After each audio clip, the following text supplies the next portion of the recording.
Hi guys, wisdom ব্লগে আপনাদের সবাইকে স্বাগত। এটা কি জানেন? এটা হচ্ছে মিষ্টি কুমড়। মিষ্টি কুমড় দিয়ে মাছ দিয়ে রান্না করব। সব বেশিরভাগ তো আলু দিয়ে, টমেটো দিয়ে, ঝিঙ্গা দিয়ে, বেগুন দিয়ে ঝোল খান। আজকে কুমড় দিয়ে ঝোল বানাবো। তার জন্য আমি কড়াইটা গরম করে নিলাম আর নুন হলুদ দিয়ে মাছটি মেখে তেলের মধ্যে ভেজে নিচ্ছি। সবগুলো মাছ এক এক করে তেলের মধ্যে ছেড়ে দিলাম। মাছগুলি ভাজা হতে হতে আমি এদিকে কুমড়গুলি কেটে নিচ্ছি। দেখুন মাছগুলিও ভাজা হয়ে গেছে, আমি উল্টিয়ে দিলাম। এক এক করে সবগুলি উল্টে দিচ্ছি।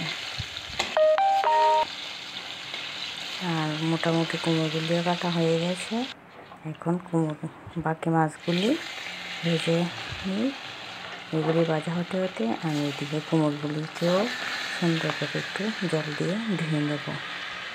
বাকি মাছ উঠিয়ে নিলাম আর কিছু আবার ভাজা করছি।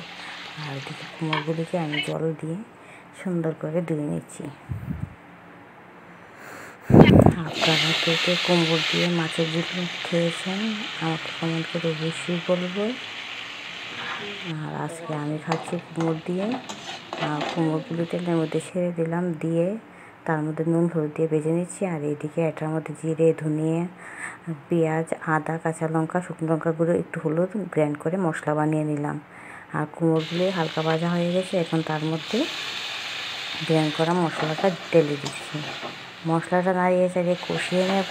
কুমড়োটাকে কষানো হয়ে গেলে তার মধ্যে দিয়ে দেবো জল।